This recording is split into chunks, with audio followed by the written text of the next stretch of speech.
This program features live coverage of an African safari and may include animal kills and carcasses. Viewer discretion is advised. This is why the NKUHUMA Pride is such a firm favourite. It's Kinky Tail.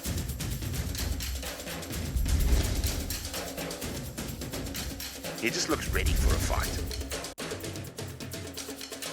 This is still her territory.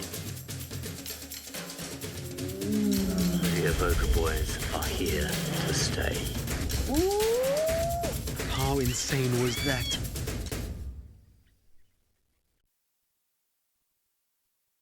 Everybody, and welcome to the 13th episode of Safari Lives, our weekly highlights package from the week that was here at Djuma Private Game Reserve in the Western Kruger National Park and, of course, the Mara Triangle in the Maasai Mara. My name is James Hendry, and I'm currently being blinded by the sun that is going down behind me. Senzo is on camera, and we'd love to hear from you during the course of the show using the hashtag Safari Live or the chat stream on YouTube.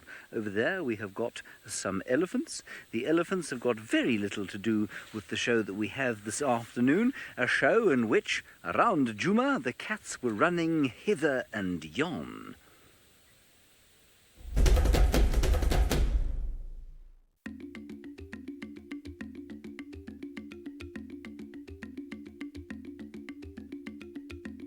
While it's mainly been leopards again at Djuma this week, the NKUHUMA Pride made a welcome return from the south. They spent a few days here, harassing buffalo and Tingana, before heading north. HOSANA continued to spend most of his time in the vicinity of our camp in the Djuma Pan, with brief hunting and thieving forays. THANDI and TLALAMBA spent their week hunting, feeding, and meeting with Tingana and HOSANA. Most of this we've deduced from the tracks, but our deductions were proved correct by a Friday night meeting at the Djuma Pan. Meanwhile, the Duke, after a week of spending time very close to Galago Pan, has finally begun patrolling further to the south. Why? We're not sure.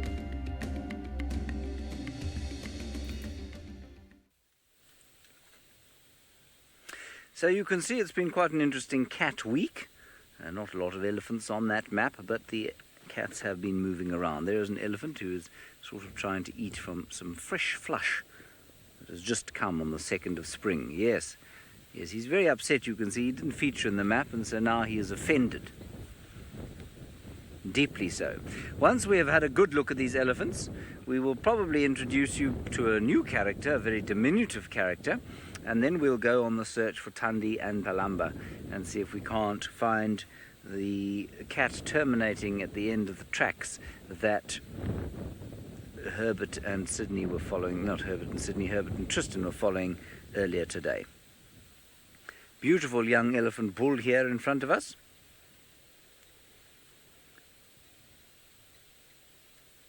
Isn't that nice?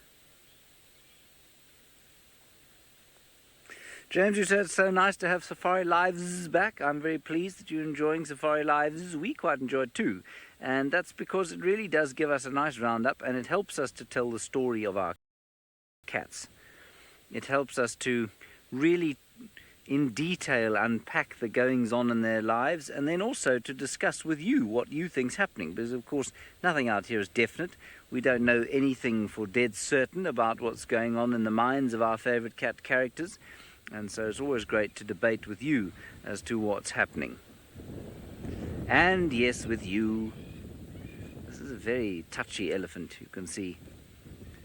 He now wants to know exactly what's happening with our cat characters, where they are, and why he has not been included.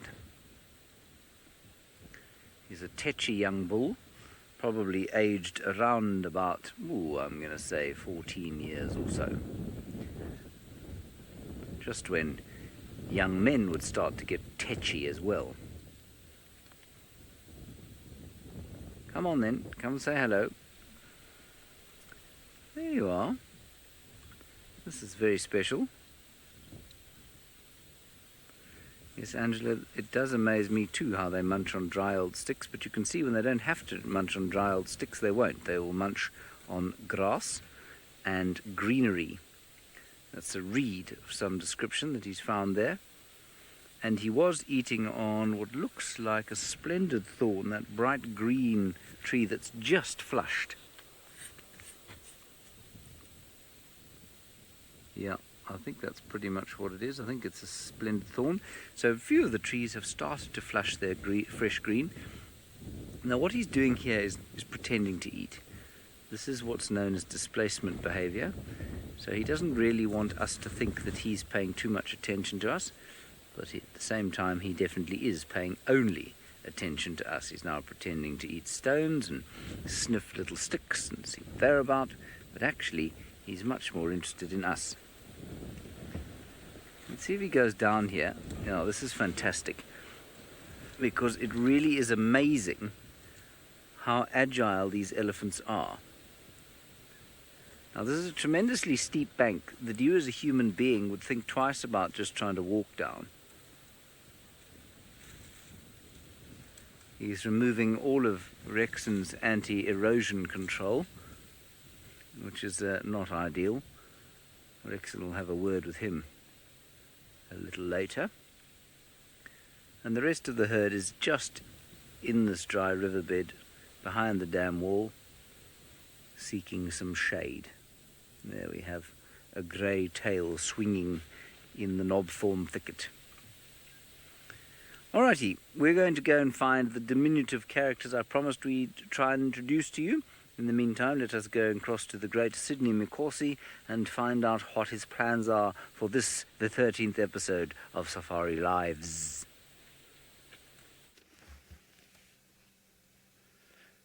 A very, very good afternoon and welcome to the beginning of the afternoon safari. My name is Sydney and I am traveling with Dave and Toli. We are going to give you the best experience.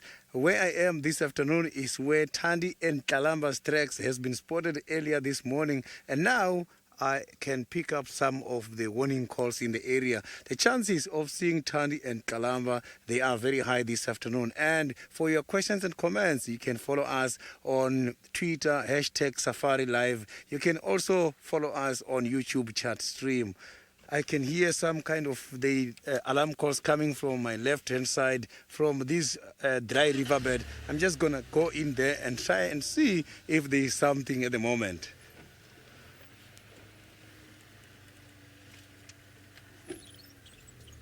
So those cats must be definitely relaxed somewhere in this area.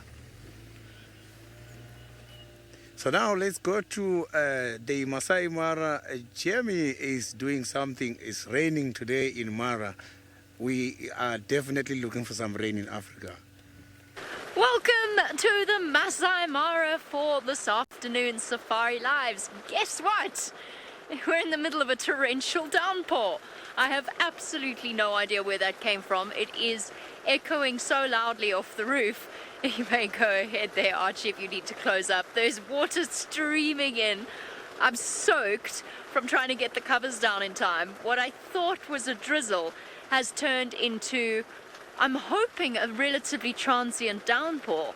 And the reason that I'm hoping that it's a transient downpour is because at the moment we can't actually see anything. Because on this side of me, which is where the rain seems to be coming from at the moment, was Waffles. I have no idea if she's still there or not. She was there.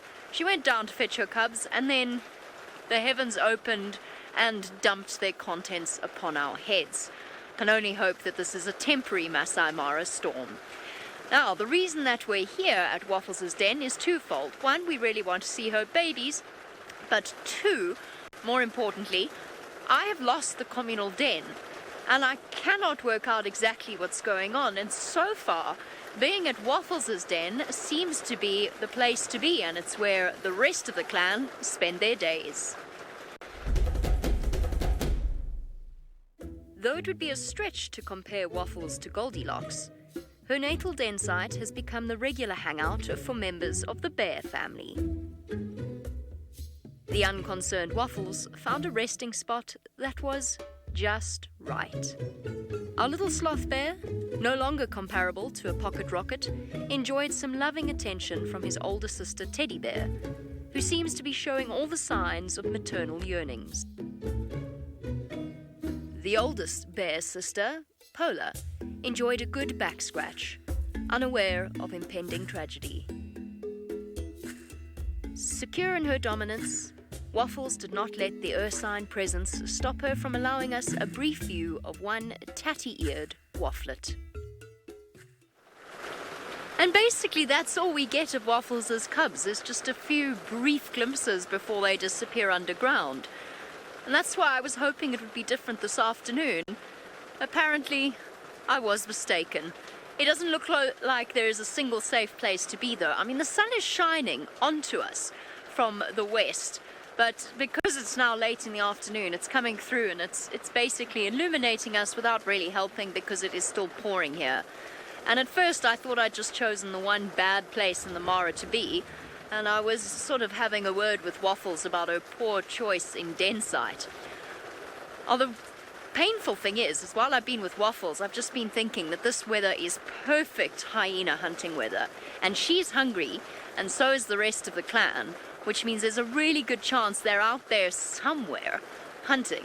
And the problem is that Waffles, she doesn't need to go with them hunting, she just needs to show up at the end of it and take what is her right as the queen of the North clan. I'm gonna go, I don't know, we can't move, we're stuck. We just have to sit here and hope that the weather blows over. She's on this side of me, and I really don't know if she's still here or not. So while I wring out my sleeves in consternation, let's go to James, who is at Voyatella Dam, hopefully in some better weather.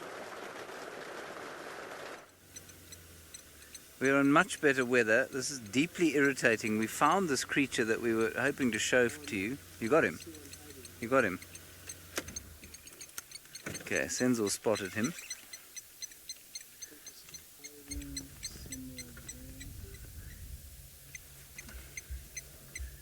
It did look like it's in there. I think that's it. You got it. Well spotted. That, everybody, is a baby lapwing. A tiny little baby lapwing, and it's a blacksmith lapwing. It is alive. We've just seen it move in there, and so that is our latest character, and we'll be watching its progress with great interest.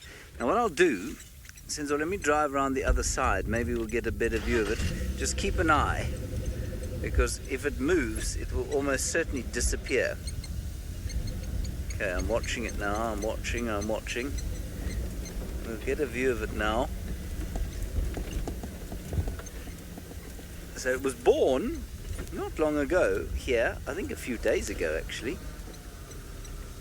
I've now lost it. Can you see it still, Sin? There. You got it.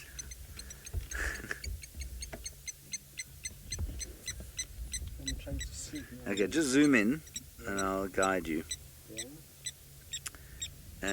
Yeah, keep going there. Go right a bit. No, there. Straight in. Yeah, straight in there. Up a bit more. Now there, focus. No. Hang on a sec. Yeah, no, it's there. Zoom straight in there, middle of frame. To the right. To the right, there. That's it there. You got it. Right a bit. Now zoom, punch zoom. Punch. Are you punched? You got it. Can you see it, Senzo? We can see it, Senzo, you can't. It's middle of the frame, well done. It's in the middle of the frame. It's in the middle, it's middle of the frame. There is a little thing. Oh, I can see it. You got him now. Yeah. Isn't that amazing? Oh, shit. It's camouflage. It's beautifully camouflaged, isn't it? You can hear its parents going tick, tick, tick, tick, tick, tick, tick, tick, ting, ting, ting, ting. Yes, Catherine, those are the parents making it the noise. We're not going to hang around here for too long, but we are, over the course of the next few weeks, going to follow the progress of this delightful little lapwing chick. Isn't that sweet? Out of the nest, almost immediately on birth, and one of the few kinds of birds that are born precocial. In other words, able to run straight away. unlike sort of the naked example of, say, a hornbill or a lilac-breasted roller. Very nice. Right, I think we're going to go and have a look now at some action associated with the great HOSANA. I forget exactly which piece of action this is. Kirsten, would you mind reminding me? My brain is too small. Ah, yes. It is the great thieving by father of son. Much as we like to consider our royal leopards to be born of noble attitudes, it is clear that not one of them is above theft. In the animal kingdom, as we so often say, size really is the only thing that matters. This time, father stole from son. Fat and full as he was, Tingana wasn't about to allow HOSANA any opportunity to feed. The little chief did his best to look nonchalant as he approached the table, but Dad was having none of it. As the Duke took the rotting Nyala once more, HOSANA was forced to retreat and, 2 days later, did some pilfering of his own.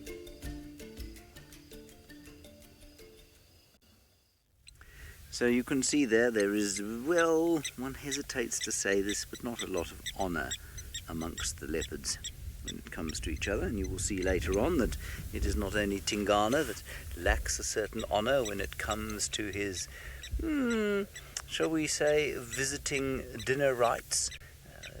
None of them are particularly appreciative of the efforts the others make in order to kill. So that's the story. Let's have one last look at this chap, and then we'll press on. I do think it's quite interesting, however, that over the last little while, both, or all four, THANDI, TLALAMBA, HOSANA and TINGANA have been around the same area. And I think it's quite fascinating that Tingana is not marking further to the south. And there is another male down there, down sort of operating on Little Gari, which is the reserve to the south of us, and possibly even onto Chitwa. And I think that other male is probably preventing Tingana from going down there and perhaps trying to mate with Guchava, who is almost certainly in heat at the moment. So we'll discuss that a little bit later, but it is quite interesting to see the dukedom. Well, I mean, it's bigger than it's been for months, certainly, since the arrival of Hukumuri, but I'm not sure how much south he's going at the moment. He's certainly pressured from the north. I think he's probably going to start expanding further west again, because Hukumuri seems to have absconded almost exclusively to the western half of Arathusa and onto Elephant Plains. So that's quite interesting, and it'll be very fascinating to see what happens in the near future. Good. Okay, let's leave this little lapwing, poor little thing, and then press on and see if we can find another cat for us. Kim, yes, it does make me nervous. I was worried about driving over one of them, but I knew that if we got close, the parents would start to make a huge noise. They've definitely only got one chick here. And I was pretty sure, Kim, apparently, oh dear, apparently they used to have 3.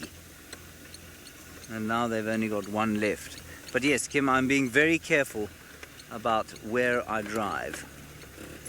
Apparently the baboons ate one of them, nasty baboons. They do that frequently. In fact, I would suspect that one of the major predators of young nestlings like that, when they are so small and vulnerable, one of the major predators would be baboons. Baboons. We shall leave these impala, press on and see if we can't give Aubrey a hand finding THANDI and TLALAMBA. Now Jamie, of course, is sitting in the rain, the pelting rain, which I suppose is probably apropos of the general mood from the North Clan this week. We are indeed sitting in the rain. It is absolutely pouring. At least it's managed to change directions for a second, so we've managed to move around just a little bit in the vain hope, and I really do feel that it is a vain hope, that Waffles might emerge. I don't think she has any such intentions though, because it is quite frankly, a thoroughly unpleasant day, and I wish that I could send some of this rain across to Djuma, because I'm sure that they need it more than I do. Now, the price that North Clan pays for the territory that they have, and they really do have prime territory. Oh, I think it's lightning that way. I think we might be okay. The price that they pay for the prime territory along the river crossings is everything that comes along with the river. They're between the escarpment and the river, and they get this massive drainage of water along in this direction. What that means is they live in a swamp. We have no idea exactly what events befell North Clan and one particular cub in particular. However, we do suspect that this weather might actually have had something to do with it. Now, what we're about to show you is not for sensitive viewers, because it has been an extraordinarily sad week for the hyenas of North Clan. The Mara weather has an uncanny leaning towards pathetic fallacy, and a gloomy and damp afternoon heralded tragedy at the North Clan den. Polar Bear's cub was dead. Over and again, Polar Bear tried to call her lifeless cub out into the open, under the watchful eye of her queen.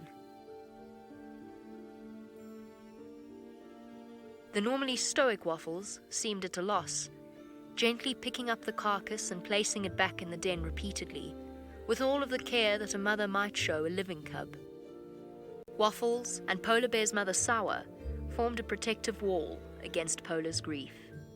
Eventually, Waffles seemed to realize that the carcass had no place in the den and moved it away, before bounding back to bodily block Polar from her own living cubs, driving home the message that there was nothing for her to search for, no cub that would respond to her call. It struck me in that moment that no other hyena was allowed near the carcass apart from the mourning mother. There is no room for sentimentality in nature, and it was Polar Bear's right to recover what little resource she could. Nature's bitter and cruel consolation prize. Polar Bear wandered off, alone in her heartache, as the queen stood protectively over her own 2 cubs. I guess it seems somewhat appropriate that we have this weather today. I mentioned it to the researchers and they said it was because the Mara was crying, which I think was dramatic. Even for me, I think that was a little bit too dramatic. So a very sad week for North Clan. A relief in a way that Waffles' cubs are both alive, and I'll explain why. Firstly, because she's old. She's over 12 years old. Stop spraying me. She's splashing off the window. She's over 12 years old, and Waffles has had a tendency to have boys, which means that there's been no one to pass the leadership on to except for her daughter, who died under mysterious circumstances years ago. So there really is entire hope for the leadership of North Clan resting on 2 little cubs' shoulders. It's the unfortunate thing that we want to, as humans, look for a reason, we want to look for an answer, we want to know what happened. I don't think Waffles killed that cub. Even though she is a high-ranking female, she has a reputation as being very benign. I've never seen her overly aggressive, and I don't think she had a reason to. Doesn't mean she didn't, but that's just my personal opinion. I think perhaps the combination of the weather and the fact that Polar Bear didn't move her cub away from Waffles, so she was restricted to access whenever Waffles wasn't here, which might not have been good timing for that cub. Ooh, it's getting lighter. I think that might have been the reason, but the truth is, we'll never know. Unfortunately, poor Polar Bear hasn't come back ever since. We saw her the next day, briefly, and she's moved off, and chances are that we won't actually see her again for an extended period of time. Poor thing. Her daughter's been around. Deja Vu's been around. But I'm sorry that we have to show you all aspects of their lives, not just the happy moments. And that was a very tragic moment indeed. Waffles, usually with her good sense of timing, would pop her head up round about now, as she feels the rain lessening.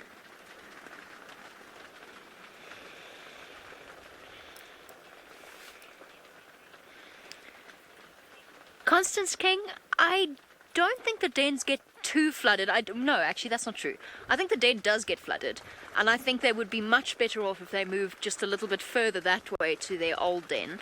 The cubs are usually, these hyenas raise cubs under these conditions all the time. This year is not much worse, at least this time of year. It's not much worse than it was last year.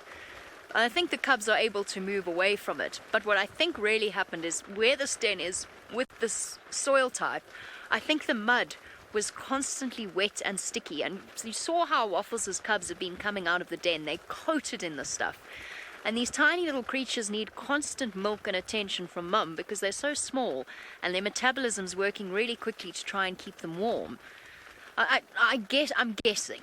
We honestly don't know and we'll never know. But it does get very muddy, and I am hoping. If you look at the entrance, I don't know actually if Archie can see one of the entrances there. No, he can't. I'm too far forward. But if you were to see the entrance, and I'll show you once this rain abates, which it seems to be doing, you would see just how mud-slicked it has become already, just from this rain. And the road that I drove on, which was dry, on my way in, is now underwater. I don't know if this was their best choice, but I guess, as I said, they've been doing this for a long, long time. Thunder.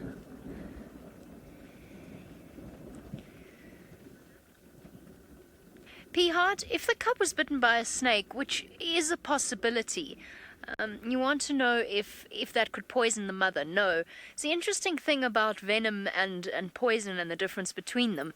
You could, most likely, I wouldn't advise it, please don't do this, but you could actually ingest an amount of venom. If you didn't have any cuts or injuries in your mouth or open gaps, your stomach acid would actually dissolve it. So if it had been bitten by a snake and if there was venom still in its body, the mother's eating it, she'd still be okay, most likely.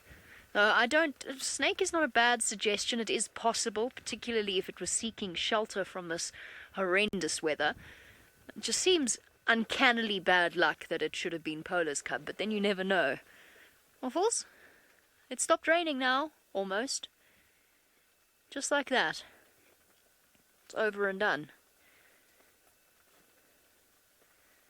Hopefully she'll come out once it passes properly.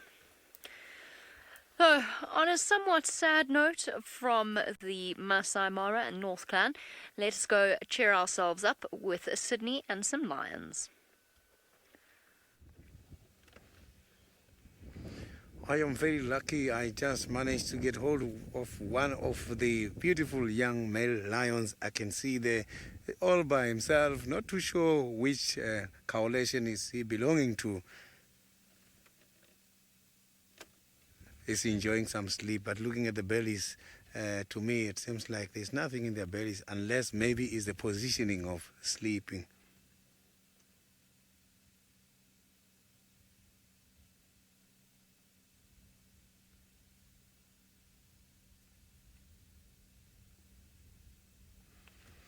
I haven't seen the male lions for quite a long time here in Djuma Game Reserve, the Avoca Coalition.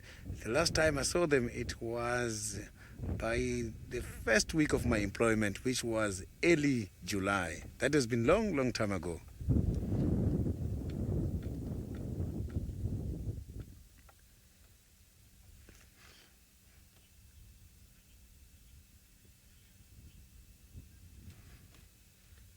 I had a great sighting of the NKUHUMA lions this week, and these NKUHUMA lions, they did something very much interesting as they were trying to corner one of the oldest leopard in the property, TINGANA.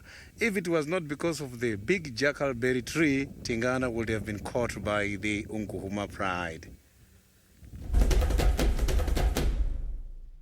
The 11 members of the famous NKUHUMA pride were trying their luck with an attempt to catch the oldest dominant male leopard at Djuma, TINGANA. TINGANA was very lucky because leopards are more agile climbers than lions. That look from one of the lioness shows that if it had not been for the big jackalberry tree, TINGANA would have been caught a few days ago. It was too much effort for the lions to climb after the leopard. That they would probably have killed TINGANA for competition rather than actually eating him. That was tremendous. Those pride have proven to us that the lions, indeed, they are the king of the jungle. You have seen Tingana up by the tree trying to avoid them by all means. So if it was not of that tree, I can promise you something would have happened that day there on Tingana.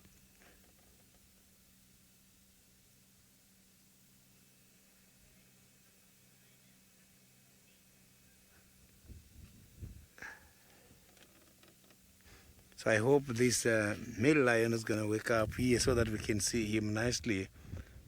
So by looking at the bones at the back, you can see that he's not that looking very, very full. You can see he's very hungry, maybe, this lion today.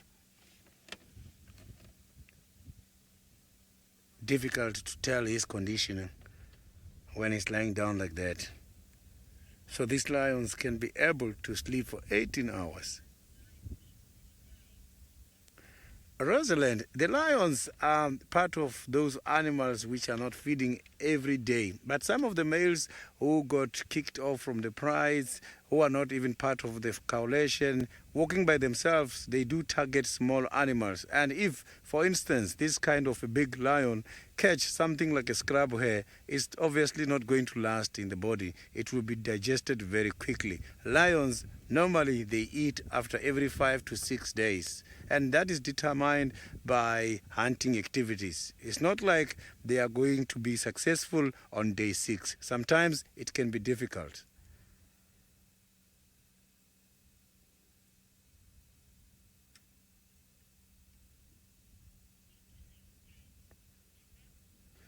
So now let's see, James has got some zebras. Zebras are also part of the animals targeted by these kind of big predators.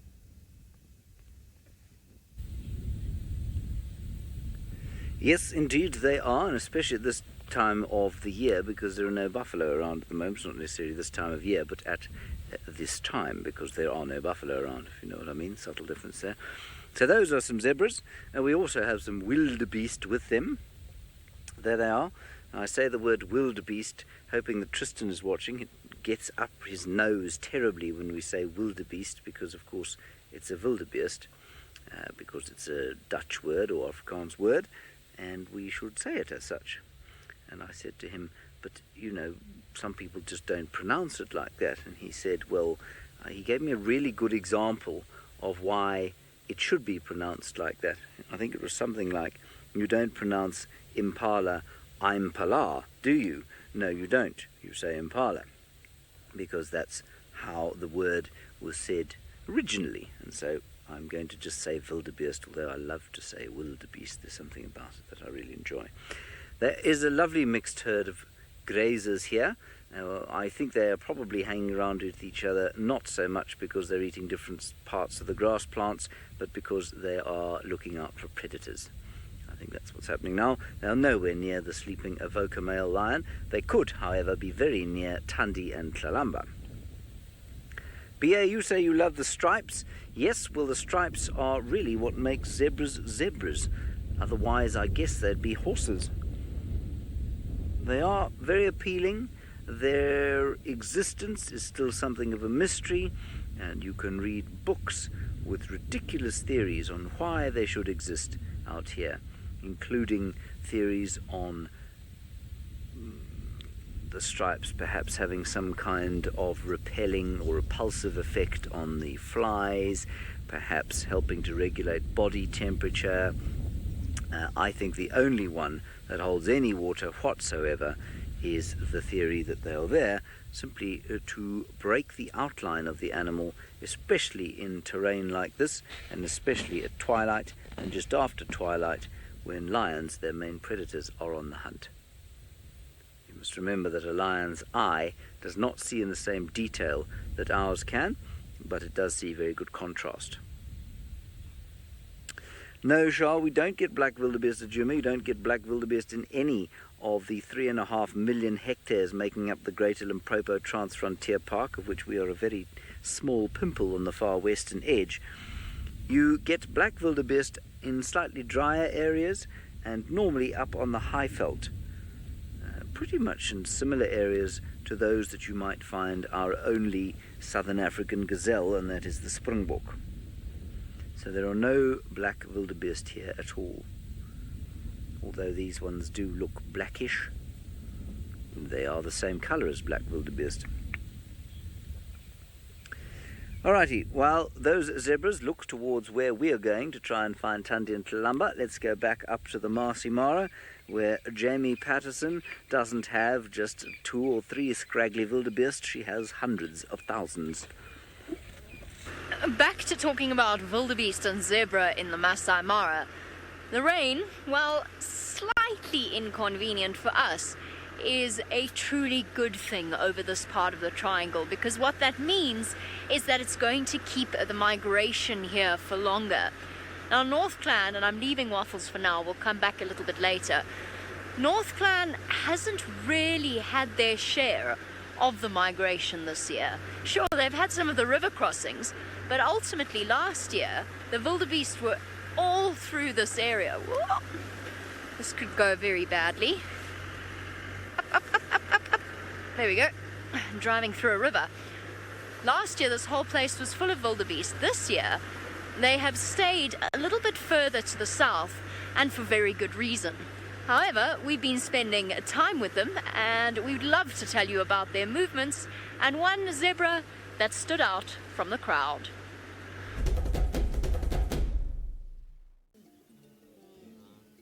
A massive portion of the migration remain in the south of the Mara Triangle, on the fresh green flush of the burnt areas, as well as the lush grazing of the salt lick. The sounds that surround the massive herds are always something special, that you never quite get used to. That, coupled with the sheer numbers, is always spectacular. We were extremely lucky to find a rare leucistic zebra amongst the herds. It is always special to see something out of the ordinary, and this golden zebra was a real treat. To the north, a few scattered herds of zebra and wildebeest were around the main crossing points. A small herd of 15 individuals decided to brave the Mara River. The crocodiles have had a tough time this year, with very few large crossings in their haunts. They wasted no time heading for the small group of zebra.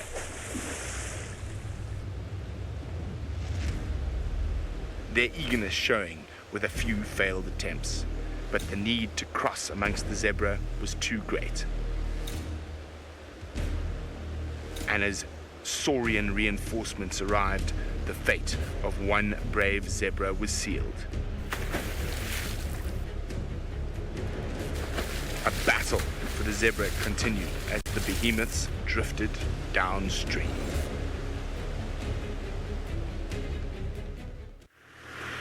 Just to clarify, because I realise in hindsight that might have sounded quite awful, when I said the zebra that stood out from the crowd, I meant the leucistic one, not the one that stood out for the from the crowd for the crocodiles. That would have been very horrible to say. Oh, there's the migration. We think of it as these terribly tragic crossings, and yes, it is phenomenally sad to witness a zebra like that being caught by a crocodile through no fault of its own. It was just the wrong zebra in the wrong place in the queue coming through the river. But actually what we should celebrate as well is the sheer numbers of animals that make this journey safely each and every year. It is a really small minority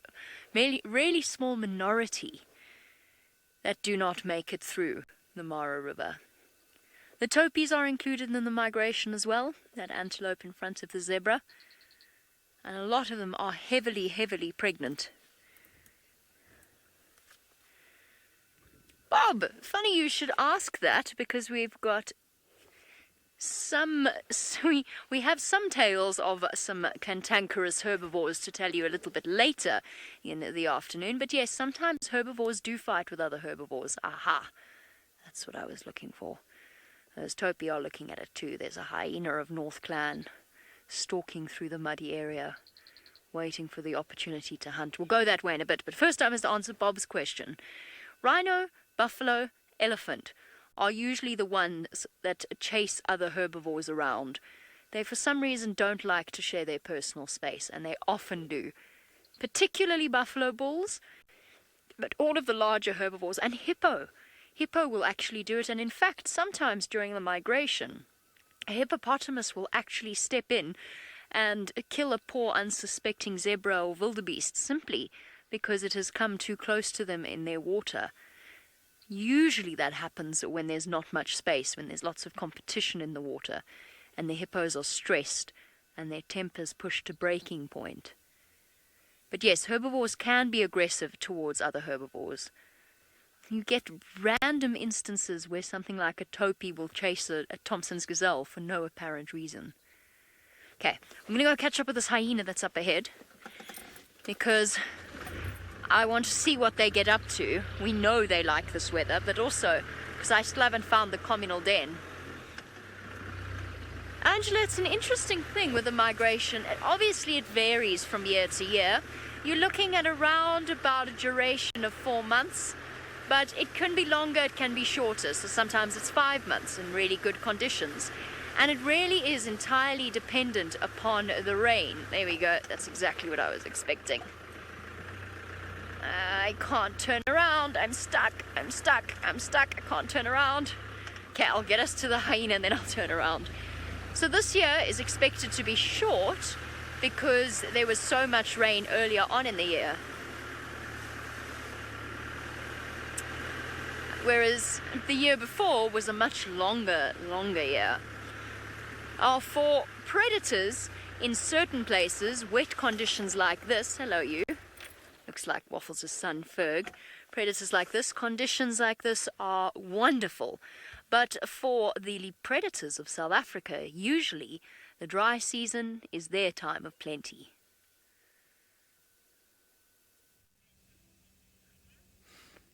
Look at that. This lion is still very much relaxed, not showing any other activities. And you can see the mane is starting to grow, is getting very big. This kind of mane, when it's too hot during the hot weathers like this, they do give them a problem when it comes to the weather. So they get very hot inside there. You can see it's like a very big blanket. So this mane helps them in order to impress the females from the prize. And also during the territorial challenges, fighting, they help to protect the neck. It's good that the lions, the gap between the head and the body is too small. They don't have a long neck, which helps them. Because imagine these animals, they fight too much. And if they were having something like a long neck, it was going to be a challenge all the time. You can see that the ear is very hairy.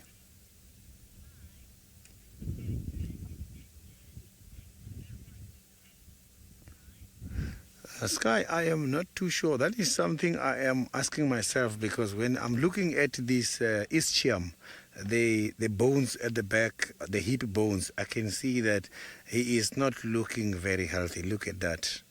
So I think this is it's not a poor condition, but it's a fair condition.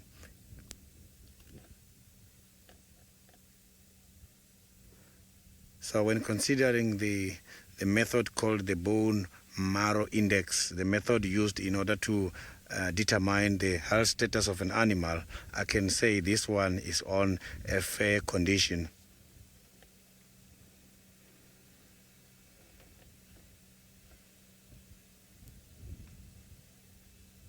So maybe he's going to wake up while I'm here, and then I will be able to see what is it giving him a problem.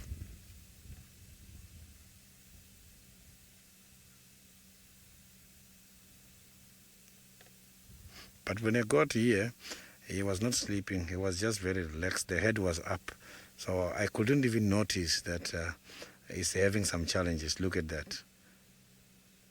These kind of animals, they've got to yawn a lot, because yawning helps them to cool the brain temperature.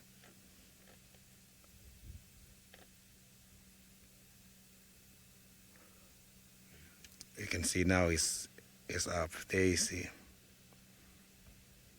Maybe he heard me. He heard that I was very worried that we want to see him with the head up. Maybe he picked up something. You know, these animals can be very much inquisitive, and their irritability works nicely also when they're sleeping.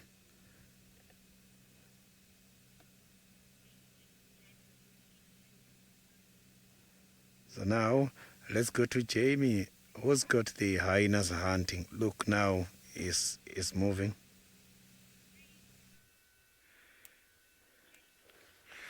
I was right. This is the weather for hunting hyenas, and Ferguson Farms, son of the matriarch, is at it. Now, this is basically how hyenas hunt in this weather. He's going to run backwards and forwards, and he might lose interest or he might not. But essentially what he's hoping is that one of the antelope or the zebra is going to panic, slip and fall. He's looking around because some backup would be very useful in this whole process. Now he's dashing off that way. He's taking us into essentially a swamp, so I don't know how far we can follow him. But I've been dying to show you the hunting technique live because chances are he's not going to be successful, but you just never know. And neither does he. And already he's causing panic. He's getting zebra to run away from him. We are so going to get stuck. But not today. Not today. Oh, that was a mistake. Already he's outpaced me, so you can understand what it's like trying to follow a hyena when it's hunting. I don't want to look at the water under my wheels. I'm not looking. Where's he gone? I've lost him. Straight ahead, dead ahead. There he is, got him. Well done, thank you. Onto the road.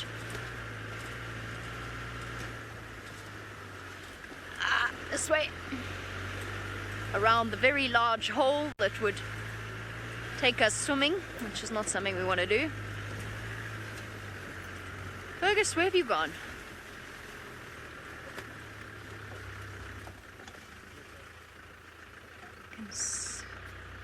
Oh, we're going this way, and we are off running once again. Now imagine trying to do this at night, in the dark, obviously, because it's night, and you get an idea of what we've been up to for the last 4 months.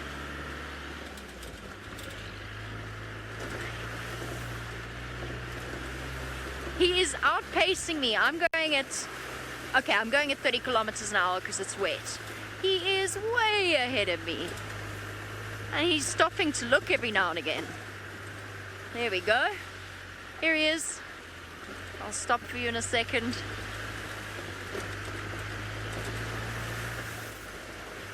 I'm sorry, zebra. If you're not careful, I'm going to spray you.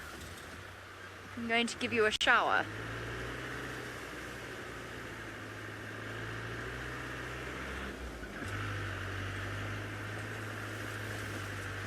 Malika, if you were to take me at my word from the final episode of The Gauntlet, I would have told you that a hyena's top speed is around about 50 miles an hour. Now, that was because I got my kilometers and my miles mixed up. No, that is not true. They cannot run. Oh, look what you found yourself. A victim of the migration. Probably an old hyena meal, actually, with where it is. The actual top speed of a hyena is around about 60 kilometers an hour, possibly 70 if they're really gunning it. So they don't rely on speed in the same way a cheetah might do, or even a lion. But essentially they just rely on an animal making a mistake. Life is tough for all creatures out here. Apparently, Sydney's lion is not looking in the best of conditions. Look at that. Now that lion is showing some activities. Now we can see that he is heading towards the northern side. Not too sure if maybe others are in front or he has been left here a couple of hours or they have splitted a few days ago. So I'm just going to now again carry on forward and see if we can have a better sighting. Maybe he's going to lead us to something.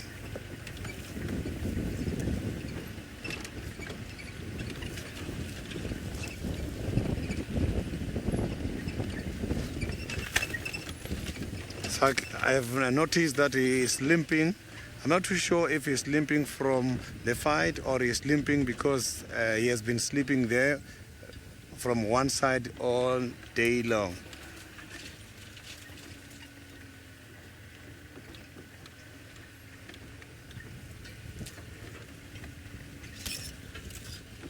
Yeah, now he's walking much better.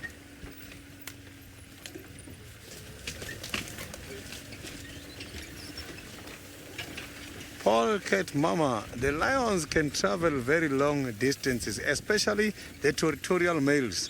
The males, they walk much more long distances than the females because they've got a responsibility of patrolling their territories. So I'm not too sure in terms of the kilometers, but lions, they are active a lot for about 2 to 4 hours at night. They spend much of their time sleeping. Look at that. Now we've got a good sighting here from where I am. You can see that he picked up some noise. There was a decker. I just saw a decker from this drainage line going up. Maybe that is what he picked up now.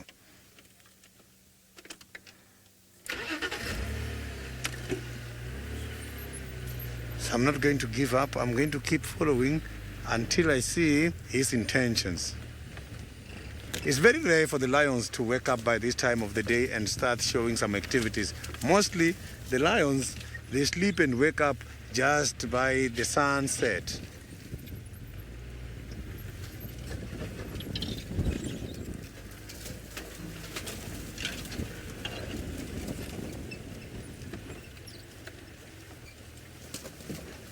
So now let's go back to James, who is driving, and hear his plans.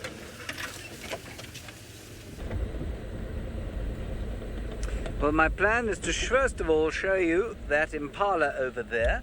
There's an impala just over there, a male impala.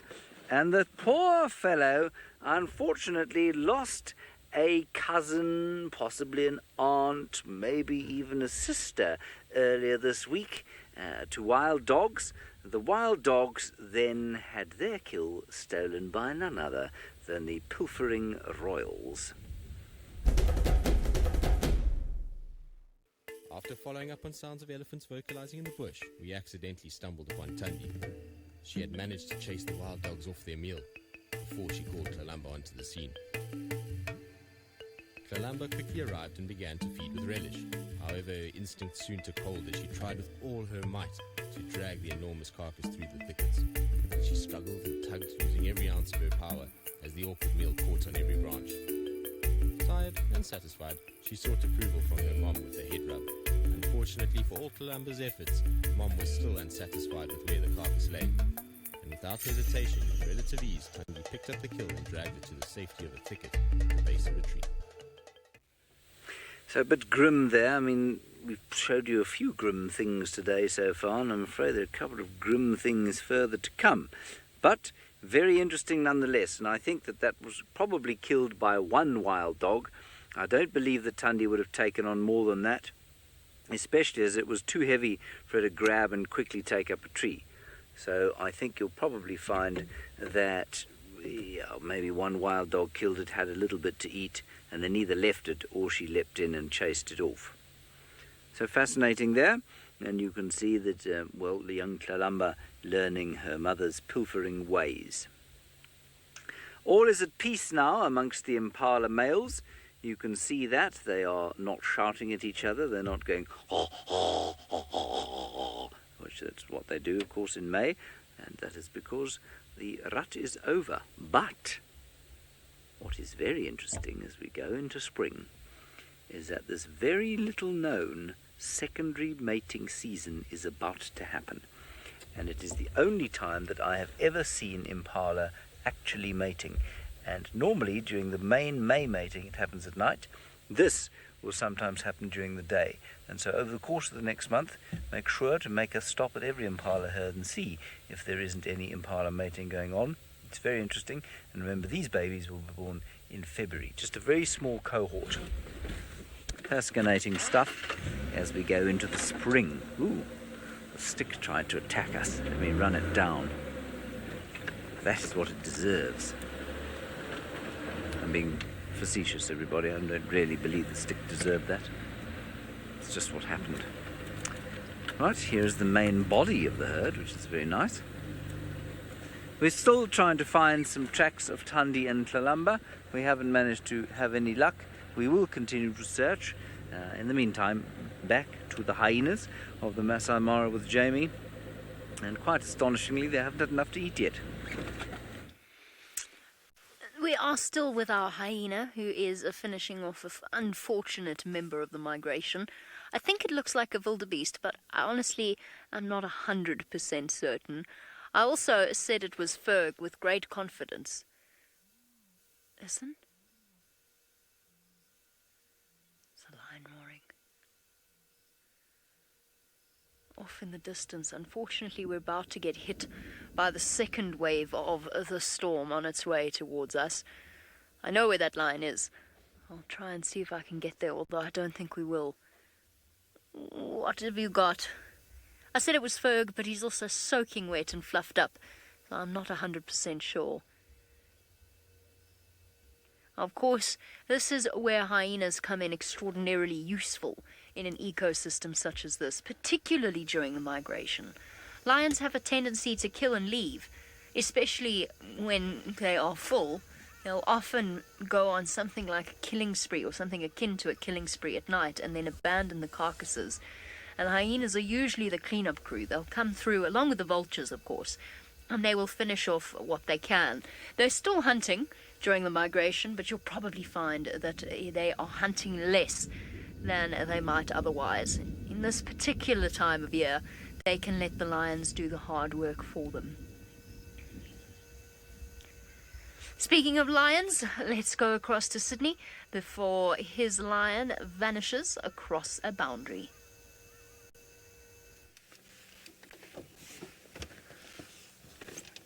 So the lion is slowly now approaching me just from the very big house of the small insects, the termite mound. He is slowly approaching. I saw that he's coming. There you see. Look at that. This is beautiful. You can see now he's not limping anymore. Maybe that was just because of the long sleep. Look at that. This is very beautiful with the reflection of the light. Some just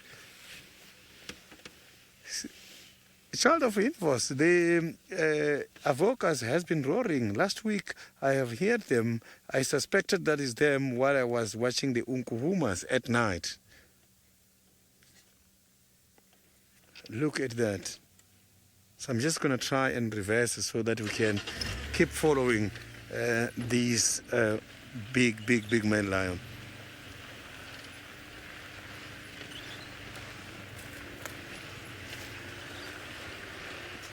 You can see that he's now heading towards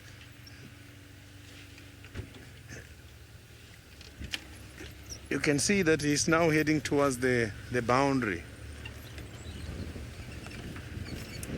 Look at that. So this is beautiful. You can see the tip of the tail is nice, bushy and black.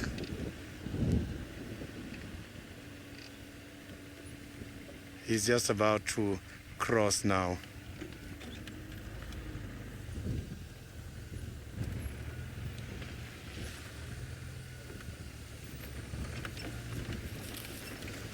There's some other stations, vehicles coming to join me. Rowan, this lion is still part of the Avoca coalition, not part of the pride. Males, big males, they start and young males to form their own group called a coalition. So they are not every time with the prides. They only engage with the females during the ostrus of the females.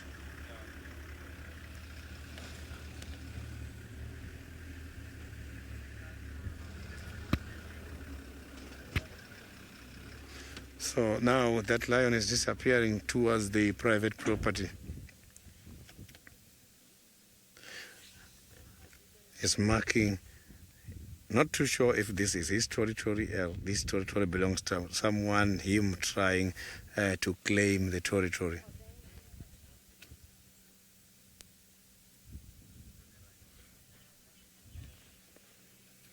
So now let's go to the Maasai Mara. Let's go to Jamie, who's called the lovely hyena. Interesting hyenas of the Mara. Guess who showed up to the party? We not actually, despite the speed at which we drove that far away from Waffles' natal den. She's come to investigate what her son is up to, and I'm pretty certain it's her son. Just watching the way that they've been interacting around this pile of old bones. Waffles is hungry. She's been at the den. She really has been a phenomenally dedicated mother.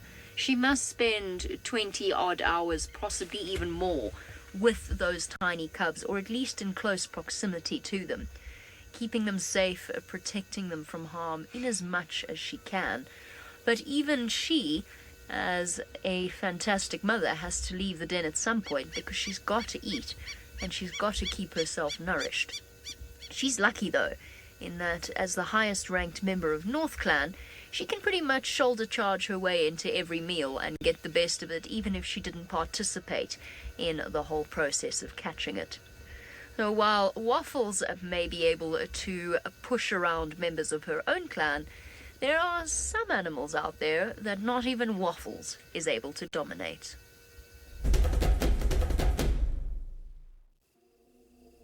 The hyena of North Clan were nervous on the first day of spring, and for good reason. Faced with the approach of the largest land mammal in the world, most scattered, but Waffles made the conscious decision to stay with her cubs. It was clear from the outset that the bull did not take kindly to her presence, and there was little she could do except hide in the entrance to the den and keep as quiet as possible. It seems odd to think of an elephant as a threat to a hyena, but they do not appreciate the presence of smelly carnivores, and Waffles was trapped in her hole as the massive mammals moved over the den, content to feed while risking the structural integrity of the cub's home below the surface.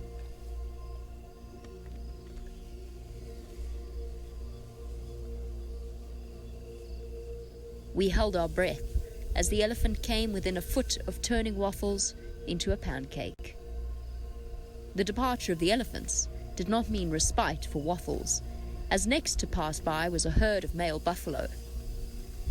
Buffalo are known to be almost irrationally cantankerous, and once again, the dignified queen was forced to hide in a somewhat undignified manner. Perhaps it was my imagination, but when Waffles finally emerged and the threat had passed, she looked decidedly disgruntled with life, before, quite literally, going to ground for the rest of the day. Well, just personally, I happen to find Waffles quite expressive as hyenas go, but that might, of course, entirely be a product of my anthropomorphizing her and the rest of her clan. They are going to hunt. They are wandering off in the direction of the zebra. She's just called, while we were showing you the encounter with the elephants and the buffalo, calling the rest of her clan to her side, and they have no choice but to answer her call. It is built into their instinct, so they're going to be coming. Unfortunately, although the rest of the clan is arriving, so is the storm off to the west of us. No, that's the east. Off to the east of us. And I need to go. I can't stay with her because the road is already a river. Once the second lot hits, I'm going to have to run. Say my name, boy. Interesting. Say my name, boy. Would like to know who the females such as Waffles mate with. They will mate with the immigrant males, males that have dispersed and moved in from another clan, which is what most hyenas, especially in this area, will do at around about 3 or so years old once they reach sexual maturity, and what Waffles' son Fergus will be doing very soon. When a male does that, he falls to the bottom of the clan hierarchy. However, some males don't migrate, or immigrate. Not migrate, that's the wrong word. Sorry, I've got migration on the brain. They don't immigrate, they move on to different clans. I mean, they stay in the same clan, and they will not really be allowed to mate with their mothers or sisters, but they will mate with other females that are unrelated. Waffles is vanishing off and disappearing. We have to run from the rain, we really do. So while we do that, go and entertain yourself with a very brightly coloured bird. Here's a very bright bird that I haven't put on camera for a very long time. I'm not sure why, other than to say I've done it so many times before. But as we go into the summer months, of course, we are going to be concentrating a lot on birds. This is not a migratory bird, of course. It is a residential bird, and it is, of course, the lilac-breasted roller. We did find tracks of THANDI. They were the same tracks, I think, that they found earlier today. And so the mystery as to where she is right now continues to, well, confound us, frankly. We'll keep on trying as we look at this gorgeous bird, see if there aren't perhaps some alarm calls somewhere along the way. See, this bird is scandalized by something. Perhaps it will see THANDI coming out of the drainage line in front of us. The last tracks went into that dry riverbed to the side there. We're just going to ease down here onto a game path and see what we can see. And everybody's just saying it's a beautiful bird. It is a beautiful bird. Let's just have a quick look up in that tree there, Senzo, if you don't mind. Do you see the big tree there? It's the big one. That's it. It's called a large fruited false thorn. It's called large fruited because it has, everyone together, large fruit. Well done. And it's called a false thorn because it looks like it might have thorns. That's well done. And you will find that it doesn't, in fact, have thorns. It is an albizia tree. I think some of the most beautiful trees we have here are albizzias. They take on the wonderful shape of the acacias without having the nastiness of their thorns. So that is Albizia forbesii, the large fruited false thorn. Is it not a magical tree? It is not a character in Safari Lives. I suppose it could be a character or part of a character story if there was a leopard lying in its boughs. But in the absence of an actual character to show you, I am showing you Albizia forbesii, where perhaps THANDI might like to stash a kill.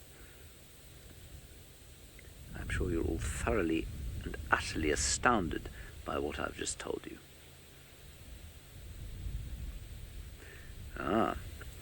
Now, just to the east of where I now sit lies a riverbed, the riverbed of the Great Mlamati, in which there are many tambuti groves, the perfect conditions for afternoon hunting.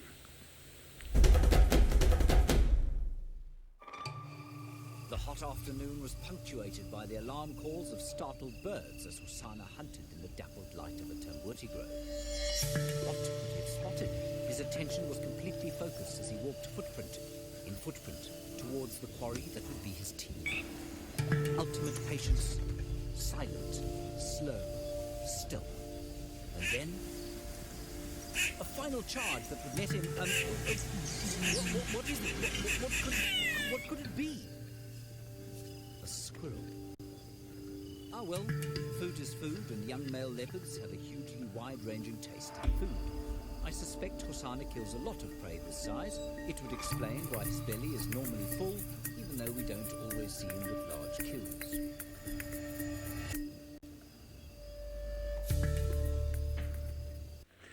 So that was quite an amusing thing, and what we didn't show you there, because obviously there's been quite a lot of gore already and there still is more to come, is that HOSANA was astonishingly skillful at dissecting that squirrel.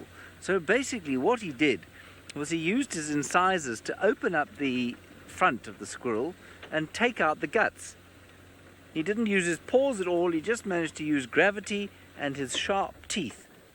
Let's just peer down into the riverbed there. That's where the tracks have gone. And he managed to extract the alimentary canal, drop it on the floor, and then that was it.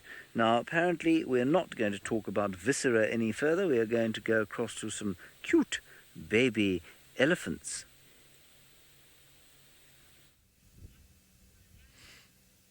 I'm very lucky with the elephants, a very small head with the little ones. These little ones we're playing here now, they are quiet. So play is part of the ways animals learn some of the adaptive behaviors. All day long, elephants, they feed. So I'm not very far away from the Buffalo's Hook Dam. I'm sure maybe they are from there now. You can see they are avoiding the sun, as I indicated this morning, that now when the sun is on the western side, during the sunset, they must look east. During the sunrise, they must look west.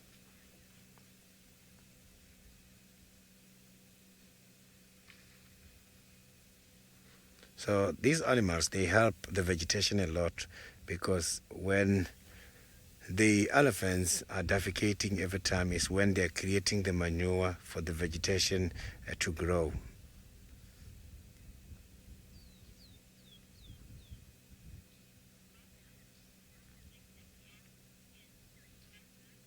Rosalind, the elephant skin is very much thick.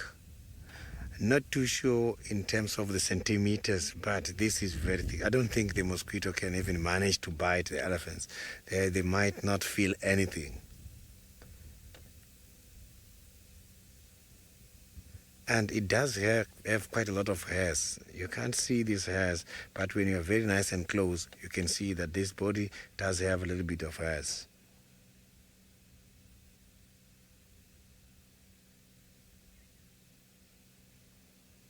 Can see they're all looking very dirty, which is normal. Elephants, they dirtify themselves, and they also go for swimming. They like to play in water, especially during the dry season when it's too hot, or during summer season. Even during lightning, elephants, you'll see them playing in water when it's raining. They get very excited with the rain.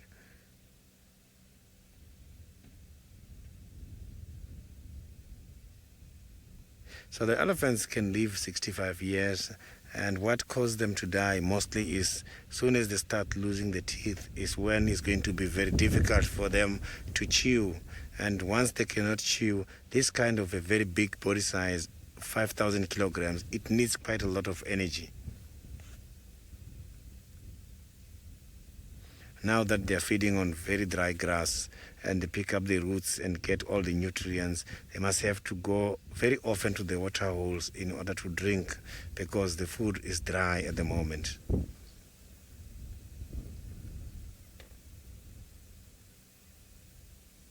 So that trunk is one of the very powerful weapons. They use the trunk in order to get the food, and they use the trunk again in order to smell. Sometimes you will see them just raising the trunk, trying to get the information from the particles.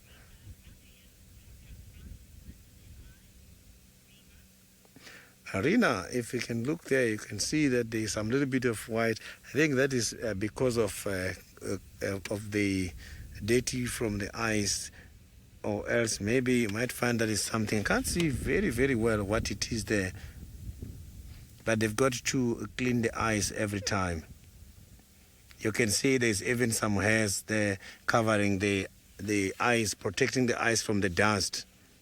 It's just like us. When we sleep in the morning, we do get those kind of white stuff coming from the eyes. They also sleep, elephants, during the daytime sometimes, but not very often. It's very rare to find them sleeping, but sometimes they sleep under these big trees and also on top, lifting their head against the termite mound. I've seen that.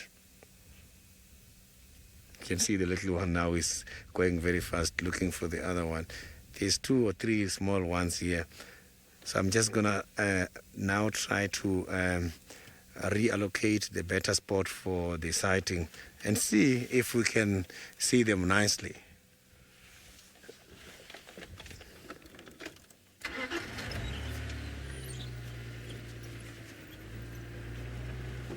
These elephants are also not very far away from the border.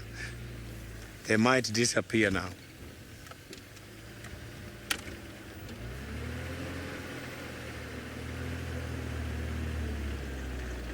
Child of the universe, the elephants, they are not selective They are just bulk grazers. When they are just bulk feeders. They feed on both grass as well as the trees. And when it comes to trees, they are not selective. They do eat quite a lot of different fruit trees. Fruit trees that are eaten by the bears, elephants, they also eat them. It's just that the marula fruit is famous and mostly associated with the elephants. But they also do eat other fruits as well. Sometimes they even get attracted by some of the fruits we carry from the cars. Fruits such as watermelons and other fruits such as oranges attract them a lot.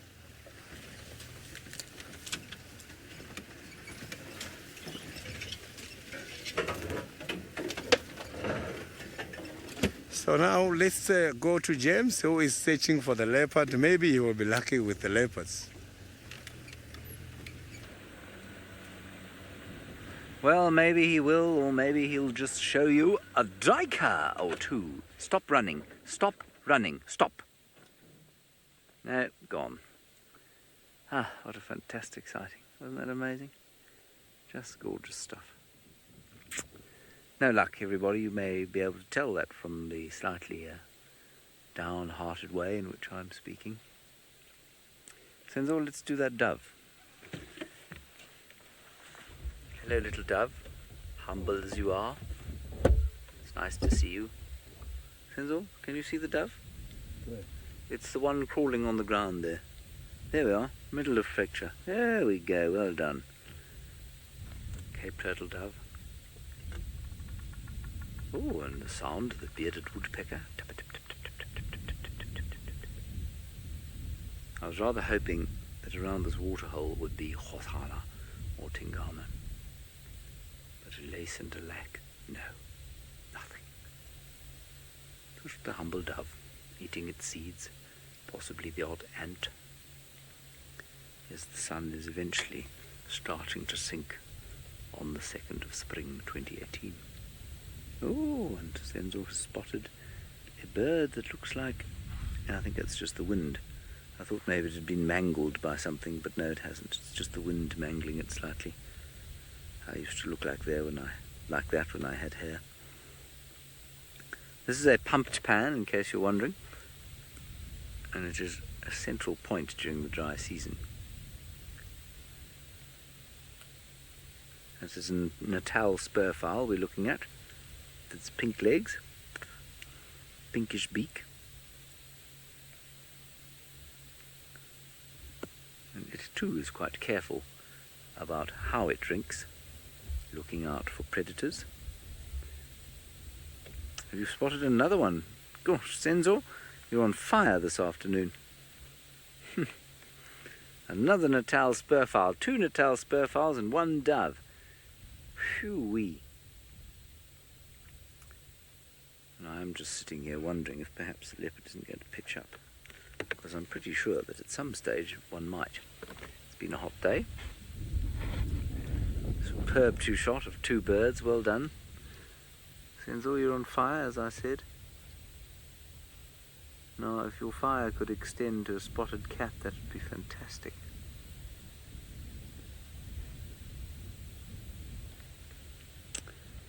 Right. As I said at the very first time I saw you, and we showed you the clip of HOSANA learning from his father how to steal, so he did follow up from... No, let me start that again. So he did apply those lessons this week. We returned to THANDI and TLALAMBA at the pilfered carcass later that day. As we arrived, we found THANDI dragging the kill to a nearby marula. With sheer power and grace, the 12-year-old female showed all her experience as she hoisted the kill. She then positioned it safely out of the reaches of marauding scavengers that were sure to come as darkness fell.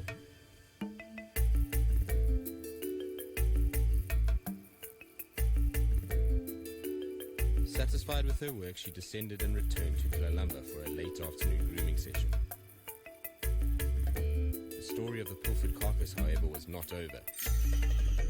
THANDI had spotted something. Her softer side gave way as her stare intensified and her tail twitched. Up in the tree where she had left the carcass lay the proud new thief, HOSANA. He had repositioned the kill, and in doing so dropped a chunk of meat. THANDI quickly swooped in and scooped it up. The two then settled in as they each fed off the spoils of their thievery. Now, when we watched that clip in the final control before we came out on drive, there was a ripple of laughter that fluttered through the room at the sight of HOSANA's smug-looking face as he sat in the tree there. And I don't know why it is, but he really does have a bit of kind of showman clownship about him, if you like. It was just very funny to watch him sitting there, not quite gormlessly, but one cannot feel any resentment for him stealing the kill from his sister. It just seems to be what he does, and then he looked there clownishly into the blue. It was very amusing to watch. Here are some more impalas. Let's have a look at them, see if they are getting amorous with each other. No, they're just going to run away. Now, HOSANA, of course, is stealing, so is THANDI, and so is TINGANA, and that is entirely normal. That is what all of the predators out here will do if they can. The notable exception, of course, is the wild dog, which will almost universally not scavenge. If they can avoid it, they will kill their own fresh meat, unless something is very fresh and dead in front of them, then they might try and eat that. Cheetahs, likewise, unlikely to scavenge, just simply because they are not built for it. They try and avoid other predators, and so if there happens to be a predator on a piece of meat, you can be sure that a cheetah will just avoid it rather than trying to steal that piece of meat. But the rest of them scavenge away at will.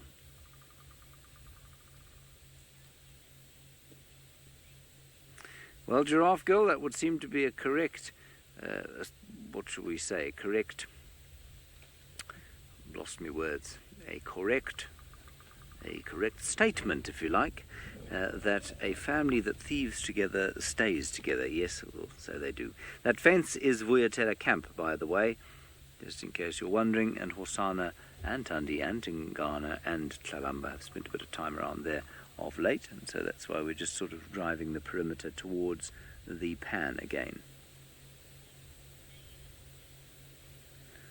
Right, very happily, Sydney has managed to find some large game, the same one that we found earlier today, this time in better light.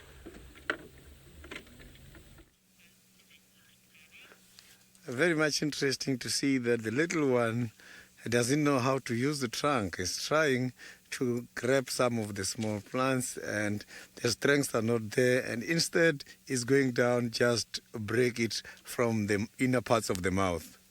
Is battling to break these small plants from the trees.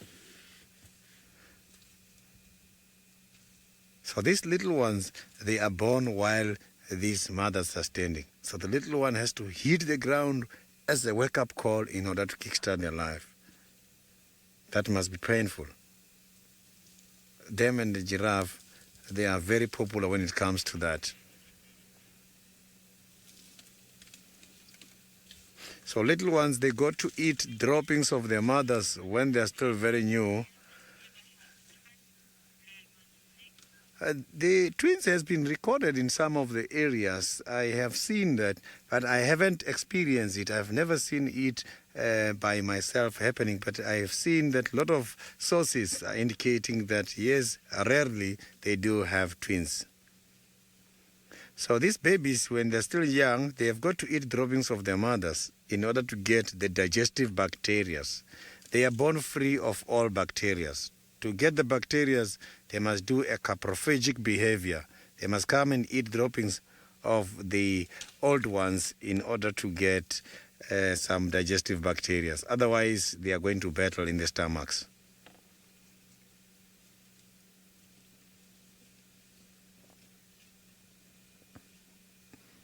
Look at that. Trying again to use the trunk.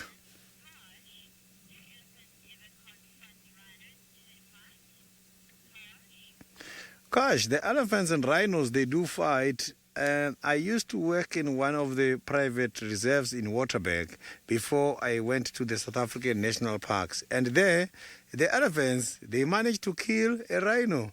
What was the problem is that Elephants were introduced without the big males to channel the teenagers in order to behave.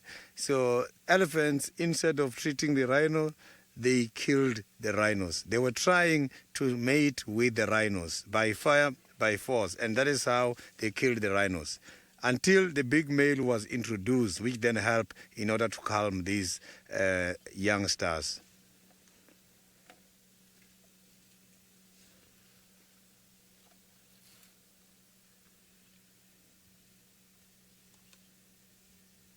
So these elephants here in Djuma are not that very destructive. Elephants can be very destructive, especially now during the dry season when food availability is very much scarce.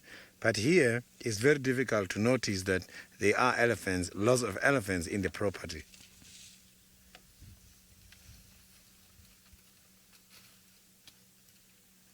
Sometimes elephants, when having the little ones, they just uproot trees. They push trees down just to give their little ones an accessibility to the food. And they won't eat and finish that tree. They will eat and leave it and move on to the next tree. That is why in the bush here, some of the trees you can see that they are just to regenerate the branches from the effects done by these elephants as they are trying to regrow again while the branches are lying on the ground. They are not standing straight.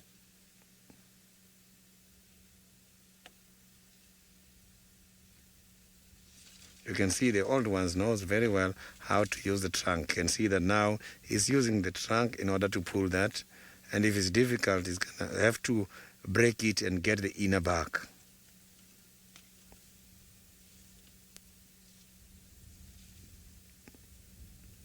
The little one also managed to pick up something from the trunk. I'm sure the little one is only now that is starting to learn how to use this trunk.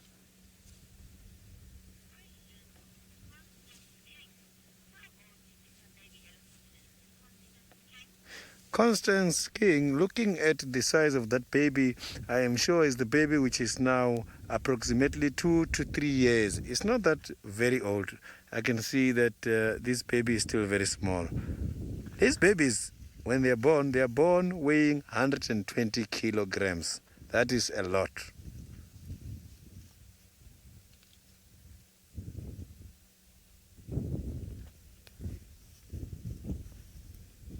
So animals such as the elephants and the giraffes and these zebras, when they are born, you must check if it's the giraffes and the zebras, already they've got hoofs. And elephants as well, their foot structure is strong already for the little one to run. In less than an hour, the little one is going to be able to run because these animals are very much vulnerable. So, but the elephants, it's not easy for the predators to attack their babies because they can be very much protective. Sometimes when threatened, the big ones will surround all the little ones and have them in the middle. Accessibility will never be easy.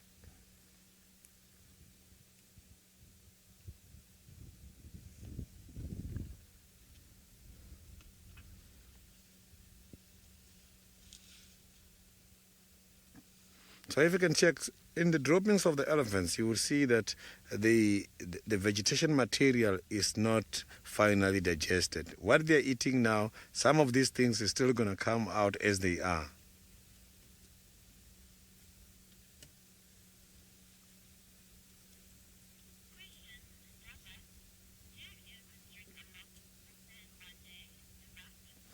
Devald, the elephants, they do drink a lot of water every day. These animals mostly, they go to the water holes twice a day, sometimes even more than that, depending on the seasons and the type of food they are feeding on. They can drink 150 to 200 liters of water a day. So that is a lot. But the little ones, they've got to drink the milk from their mothers, but also when they go to the water holes, when they're still young, not able to use the trunks, you will see the big ones collecting the water from the trunk and try to give them.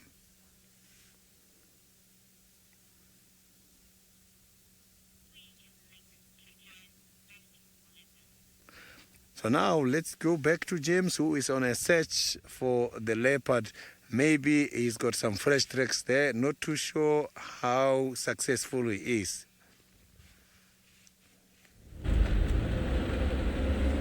very unsuccessful. We're going down now towards some water, towards twin dams, and we'll work our way back up from there. There's no reason to do that other than it's been hot and there's water there. There were 2 other leopards found down to the south yesterday evening, so maybe we'll be lucky.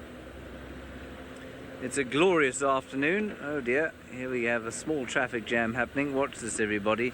I'm now going to do something very amusing.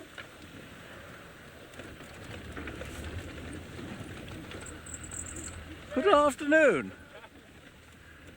Yes. Now, while that is relatively amusing, the point of it is that I then don't have to say hello, you see. We can just keep going on our search, rather than having an awkward conversation where we say, hello, how are you? Yes, fine, thank you, we're live. We cannot talk now, can we carry on, please? Oh, sorry about that. You know, too much.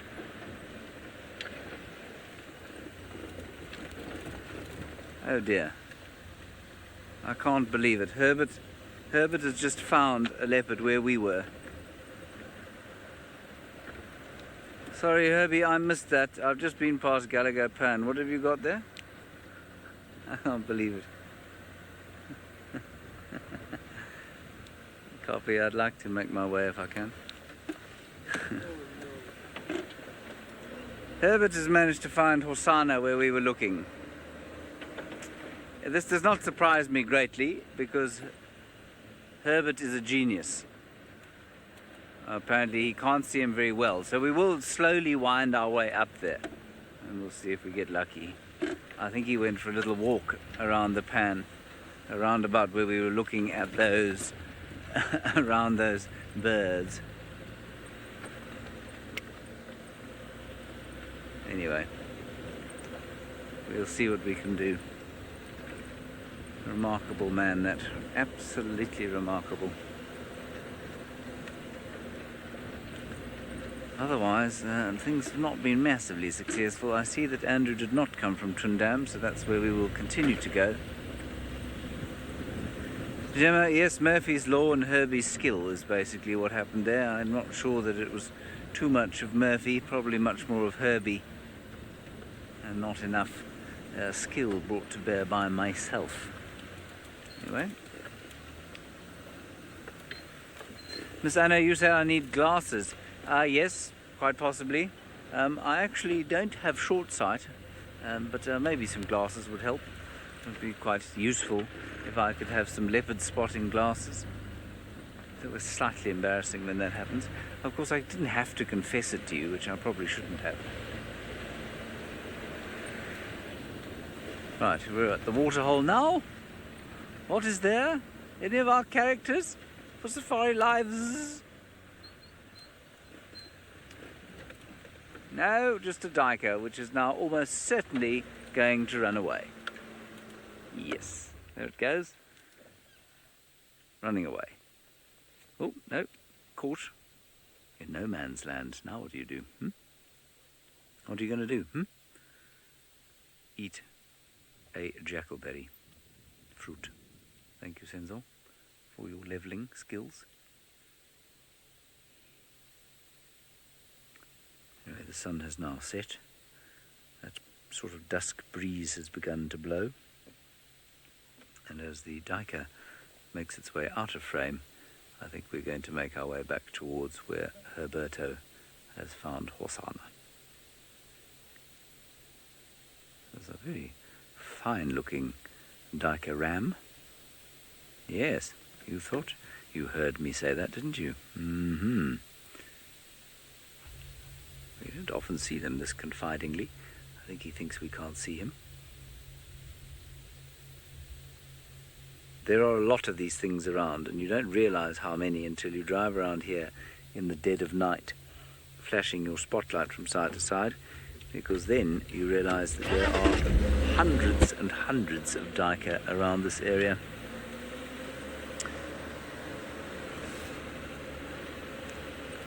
Yes, they do, Laramore. I know exactly what you mean about them having funny faces. They've got sort of a round Romanish type nose, I guess, and, well, they don't smile very much, which just makes them look a little odd.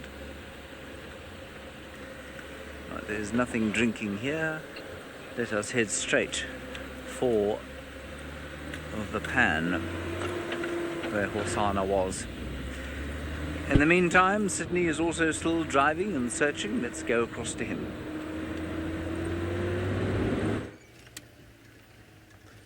I am now heading towards the Twinsdale area just to see if maybe we can find a leopard or something in that area. So, but now here where I am, I've got a very beautiful spot. I am right on a very beautiful spot for the sunset in Africa. Look at that. This is lovely. Every time I come here by this time of the day, I always enjoy this kind of sightings, the sunset. Sunset is something people don't take into consideration. But here in Africa, I can promise you, sunset will never get old. Every time, it's looking new. So when the sun is going down like this, the other insects, such as the termites, after the first rains, they can be able to pick up the temperature fluctuations. When the temperature is now cooling, is when they know that this is the best time to release the reproductives to go out for breeding purposes. But also, the animals, if you can check animals as well, now is when they are going to wake up. But those kind of insects, such as the termites in there, their activities are not determined by day and darkness. Light and darkness doesn't work there. It's always dark. They feel what is happening outside in order to release them. They don't depend on the light from the sun. Big animals, for them to do their activities now that the sun is going down, some is when they can see that now it's getting dark and they start to come out and perform their nocturnal life. Look at that. The sun going behind the Drakensberg Mountains. That is what I'm seeing from the naked eyes without any sunscreen. Lovely.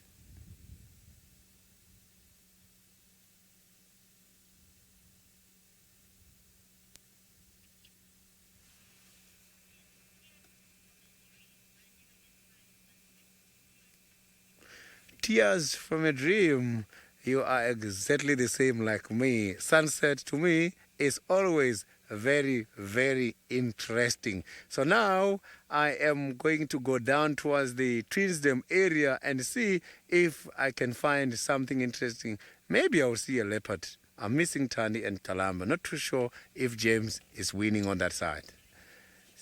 So now let's go to James. He's winning. He won. He's going towards a leopard.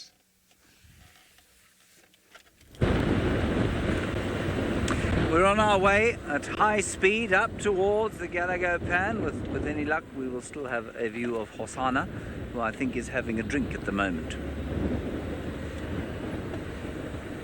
Like I say, the sun has set. It's a lovely evening. Always this time of year, after the hot days. Now, HOSANA... in one of the most gory moments of the week, managed to catch himself a little baby duiker, but it was his method of eating that really made us all a little green. Small squirrels were not the only thing that HOSANA helped off this mortal coil this week. Here, a young duiker lamb was the fat little chief's victim. He was already full, so he allowed his meal to grow cold in the dinner tree while he slept through the heat of the day below. Some acrobatics to whet the appetite, and the task of shoving yet more flesh down his gullet resumed afresh. While this young male leopard's tastes could hardly be described as fussy, there are limits to what he is prepared to consume. In this case, like many cats, he does a superb, if somewhat nauseating job of separating the bolus from the nutritious intestinal wall. Yum.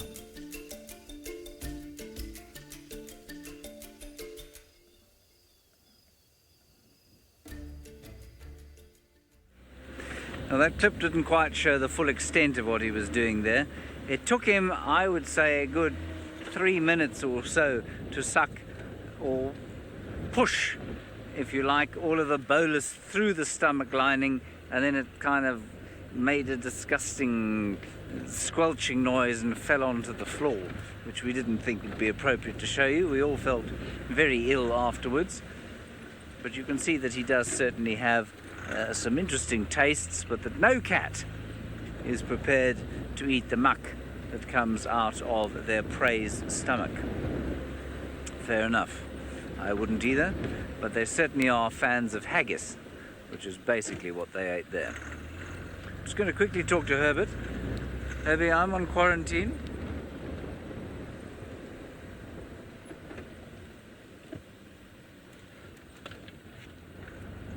No, nothing. Let's just keep going along here. We're not far now. Now, since then, HOSANA seems to have come down into this area. Well, obviously he has. He's just near the Gallego Pan. And he hasn't moved from here. I saw him twice on foot in the drainage line just to the sort of, well, I guess you could say north of our camp, next to the Gallego Pan. And for about 3 nights now, he's just kind of spent his time around there. Not showing any signs of territoriality at all. Staying low, not killing. Teresa, I'm afraid I didn't hear that question. All I got was, why don't we get Christmas fangs here? I don't think that's what you asked. Why don't they eat? Oh, they do eat the intestines. That's what he was eating. He was eating the intestines, but he was pushing out the half-digested bolus. So the bolus is the kind of masticated grass and crushed up grass that eventually passes into the intestines. And what he was doing there is sucking the intestine. The intestine was going down his throat, and then the bolus was coming out. They didn't want to eat that. They absolutely eat intestine. Not always, but they do. They like it. I mean, like is probably a strong word. I'm just going to get hold of Herbert again.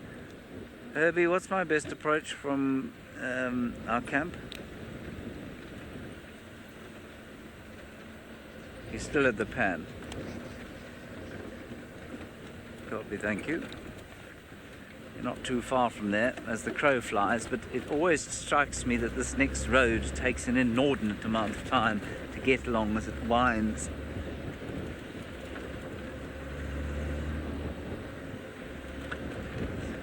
I do feel that we should show you at least one character from our Safari Lives show during the course of the next few minutes. We haven't managed to find one from Djuma.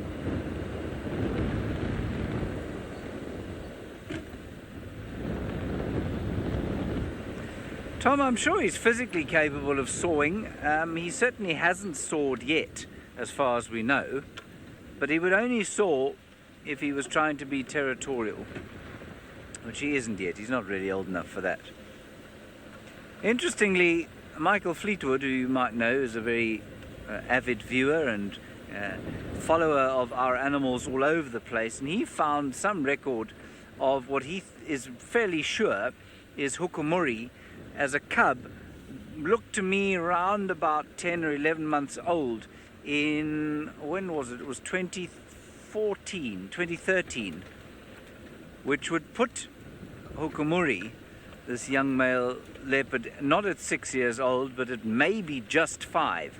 Now, how that relates to this story, of course, is that HOSANA is now approaching, well, he's not nearly 3 yet, but he's 2.5. And, you know, I still think he's got at least 18 months before he would start behaving in a territorial fashion. I must say, I think it'd be quite nice if he stayed around here. TINGANA had another 18 months of glory and then kind of retired in situ. And that would be very nice if HOSANA just took over from him. There is the magical prince himself, sitting on top of the termite mound. Marvellous, marvellous stuff. Courtesy of the great H. Causa. All of you know the great H. Causa, of course, because he is the man who walks with us and he's guiding this afternoon. Let me just pull a little turn around this way. A couple of sticks in the way.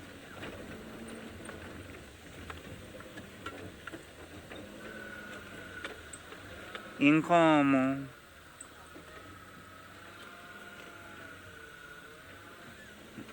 Sorry everybody, I'm making a hash of this. I'm really making an utter hash. If you laugh at me again, Senzo, I'm going to be forced to remove you from the car by means of a buffalo thorn. There you are. There he is. I always get the impression that young HOSANA is pretending to be regal. You know, he feels every so often, after behaving like a clown, that he should pretend to be regal. That's what he's doing now.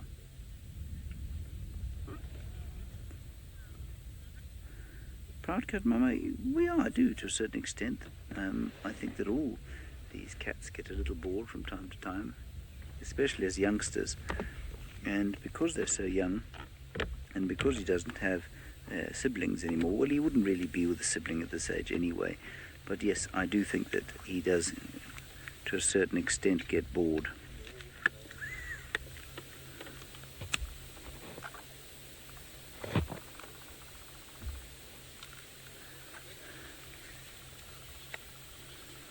Now, the reason that you're not seeing Jamie at the moment is not because she finds any of you offensive. It is because she has been savaged by lightning. Well, she hasn't actually. She's avoiding being savaged by lightning.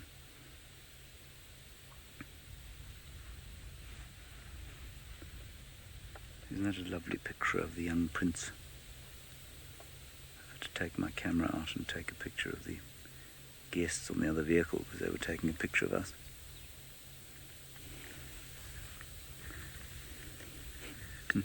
Bob, well, you're a new viewer and you say, what is sawing when it pertains to animals?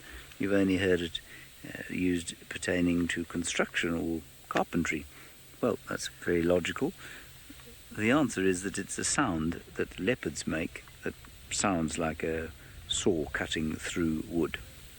It goes a little bit like this. That's basically what it sounds like.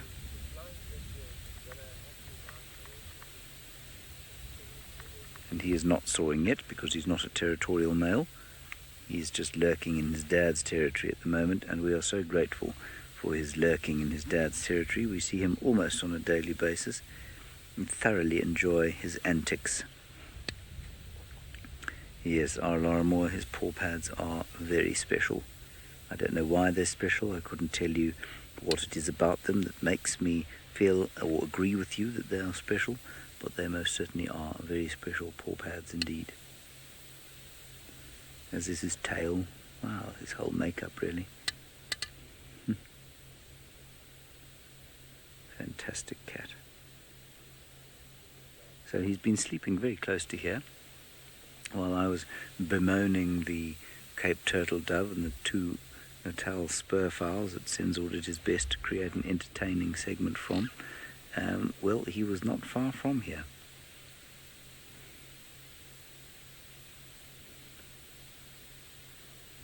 And then he decided that he needed to come and have a drink, so that's what he did.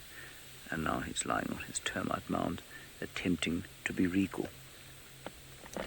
So tempting, simply because he does have such a clownish nature.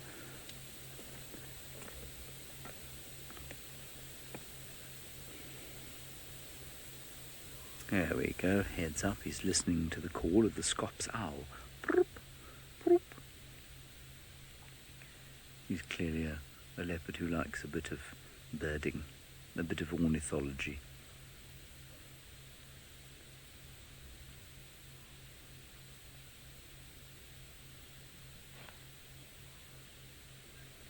Righty, well, here we sit with HOSANA. Sydney is going to now have to search for other cats. Let's see what he comes up with.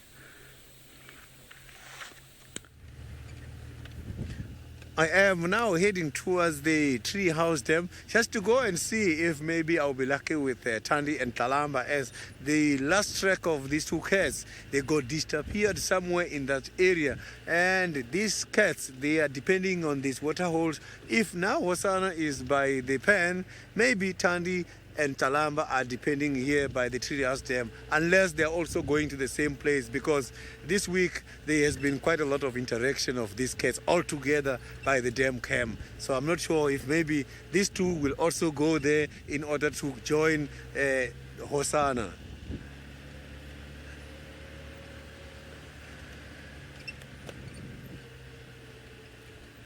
No alarm call, nothing is very much quiet at the moment. So I just want to quickly rush there and see if maybe there is something. I have been there twice already.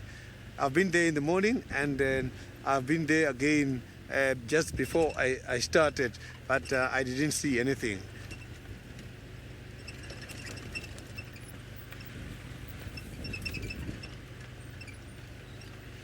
So THANDI and TLALAMBA, they are playing some hide and seek.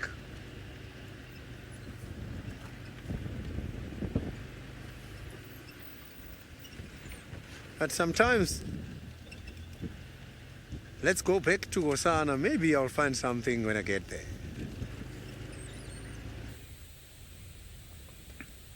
Maybe he'll find something. Well, yes, maybe he'll find that Scops owl he is talking about.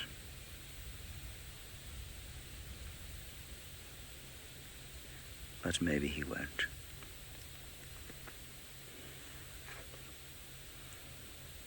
I think he's not particularly hungry.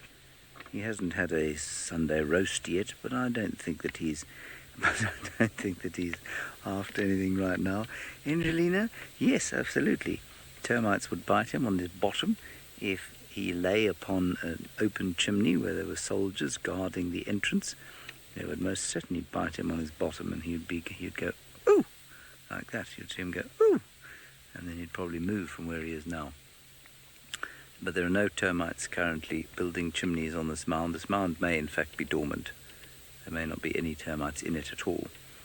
But he'd be careful of climbing any mound that had open chimneys, because he will know that they bite.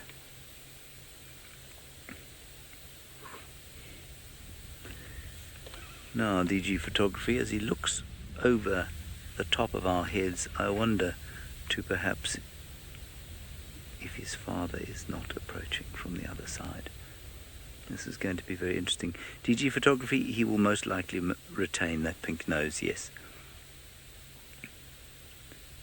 He's staring completely fixedly over there. Look at him. It wasn't that kind of careless looking that he was doing towards the Scops owl. Now he's concentrating completely. What is going on here? This is very interesting. He's completely exposed. Maybe it's that duiker we saw earlier. Yes, here we go. This is going to be interesting. It's a duiker. It's a duiker approaching. No, Kirsten, he can't see a duiker on the dam cam, but he can see a duiker here coming towards the water to drink. He's using the car. He's using the car as cover. He's using the car in front of us as cover. The duiker is thinking about coming for a drink. This is astounding. Now, we're not going to do an unscheduled broadcast here simply because he's using the vehicle as cover, which I think is unfortunately a slightly unfair advantage conferred on the cat. The duiker moving away now, I think probably because we're sitting here and no duiker will come this close to us.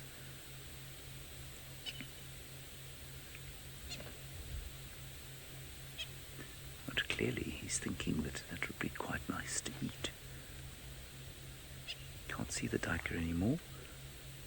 The tail just trying to tell the bird to shut up. He's peering out from behind the cheetah plane's vehicle's back tire. very fixed and concentrated. Now he's looking up towards the guest cheetah plains as if to say, don't you dare speak. Don't you dare let that duiker know that I'm here.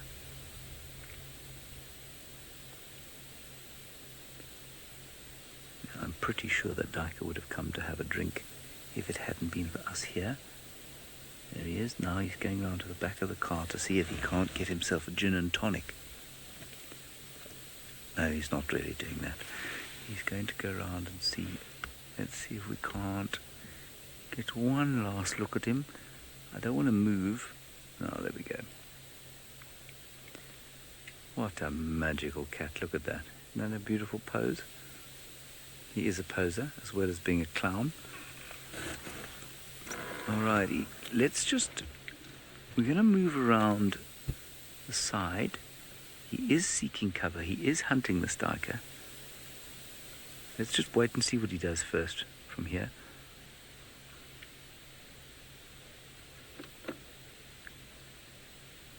Just going to give him a chance to see if he can pick it up again. I can't see the duiker at this stage.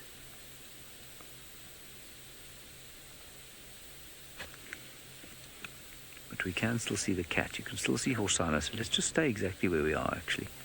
I think this is fine.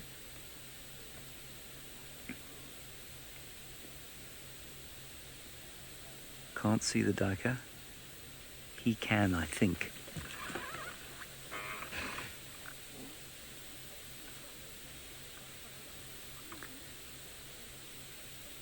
You can hear there's a great deal of consternation on the vehicle in front of us. Somebody's got pins and needles in their legs.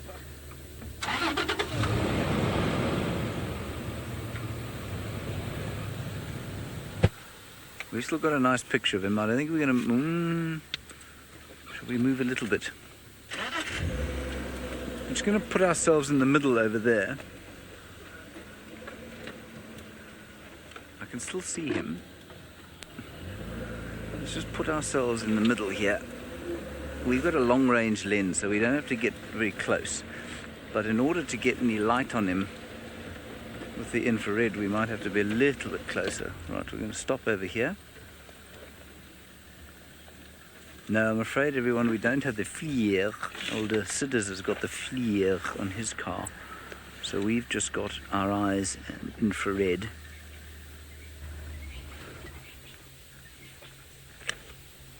Let's see if this thing works. Probably not at this stage.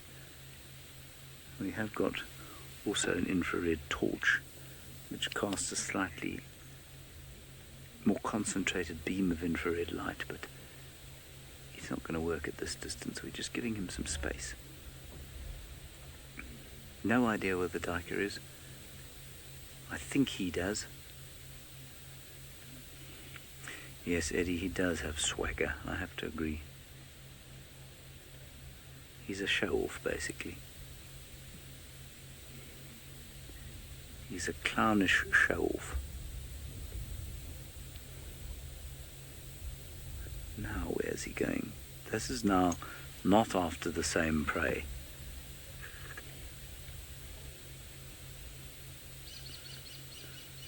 Let's just see what he does for the next 2 minutes. I don't think we'll extend the drive because I tell you why, I'm not going to go crashing in there after him. That's a beautiful shot, though, that we still have there. No, he's still hunting the same duiker. He's trying to get around. Still see him there. Well done, Sensor. I mean, that's perfect, isn't it? He's losing concentration now, though. See, he's looking at other things. And there might be an easier quarry through there. He's definitely lost focus on this current duiker, though.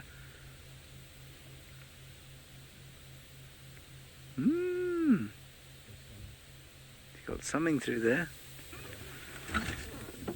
It's probably a squirrel. Ooh, it's so tempting to move. If he disappears down there, we'll have to move. He's quite a distance from us now. Let's go. So what he's done is he's gone over the edge there. This other duiker, unless it's crossed through here, which I don't think it has.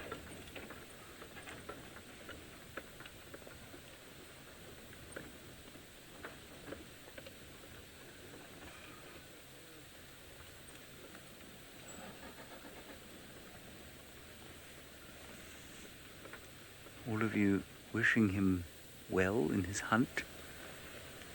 He's gone over down here. Just going to ease down the way. I can't see the other duiker, so if he is hunting a duiker, it's not the same one. Unless it managed to cross the road.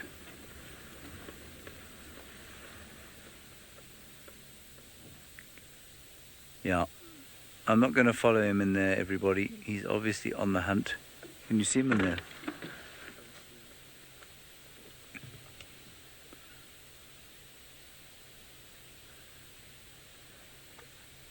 Oh, my goodness. Well, while we wait and see if HOSANA pops out, Sydney has a final surprise.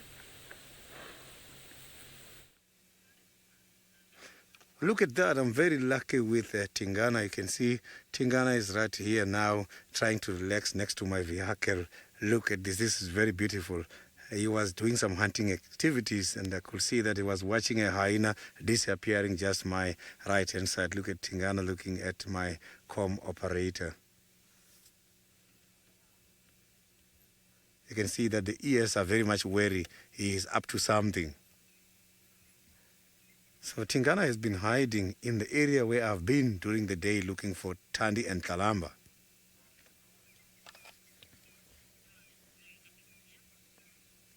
This is a lovely animal. This is my favorite cat here in Djuma. Look at that. He's just going right to the back of the vehicle, following the hyena. Look at that.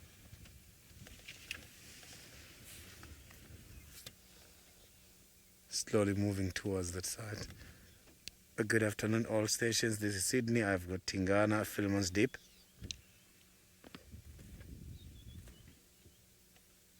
So right there where Tingana is going is where I've seen the hyena disappearing. What made me to see Tingana, I was informed by the hyena because I saw the hyena going that side, looking at the back.